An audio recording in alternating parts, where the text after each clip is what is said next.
I sometimes get asked about why Mary chooses one soul or another. Like, why does Our Lady choose 3 shepherd children from Fatima, Portugal? Or why does Our Lady choose, Saint Juan Diego?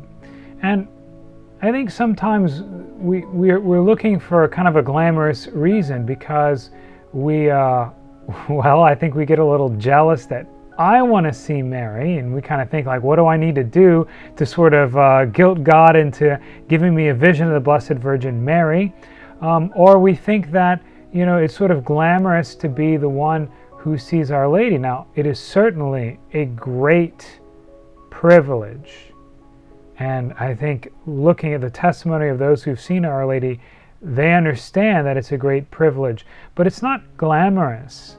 The people Our Lady chooses, they're usually pretty poor and insignificant, and often even Our Lady appearing to them causes great trials and tribulations. Look at Saint Bernadette Soubirous, for example, and especially Lucia of the 3 children of Fatima, because she was persecuted very much by her family. Her mother, who she loved dearly, never believed her.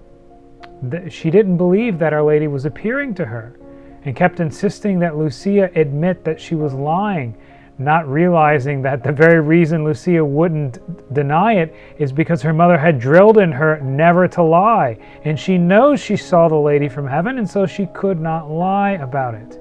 The point is, our Lord picks very poor and humble servants. Why? Because they are a sign for us, right? When Bernadette Soubirous asked Our Lady what her name was, and she said, I am the Immaculate Conception. This was a brand new dogma. It was recently declared a dogma, and news of that hadn't got to the country towns that much, and so the people didn't know, and so she just keeps repeating to herself, I am the Immaculate Conception.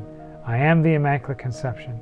I am the Immaculate Conception. And Bernadette she actually spoke she didn't speak French, she spoke a dialect of Basque, which is kind of a language that is a Spanish and French language in the Alps. But anyway, the point is, poor child. And because she could not have possibly come up with this word, the Immaculate Conception, it demonstrated the truthfulness of what Our Lady was to say. So Our Lady chooses the ones who are usually the poorest and most insignificant, so that they can be a sign for us. And then after, we often see that they suffer greatly, which is also a demonstration of the truthfulness of Our Lady's word, and again a model to us that being close to the Lord it's a signing with the cross. Like, that's really what the real privilege is sharing in the cross. I certainly would love to see Our Lady, and in heaven I will, but on this earth all of us can share in that union with Jesus, which we experience in the Mass and in our lives, and that is that we, with Jesus, suffer the cross for the salvation of souls and our own. So next time, my brothers and sisters, when we think of the privilege of those who have seen Our Lady, let us remember that God gives us all the privilege to share in His own saving work.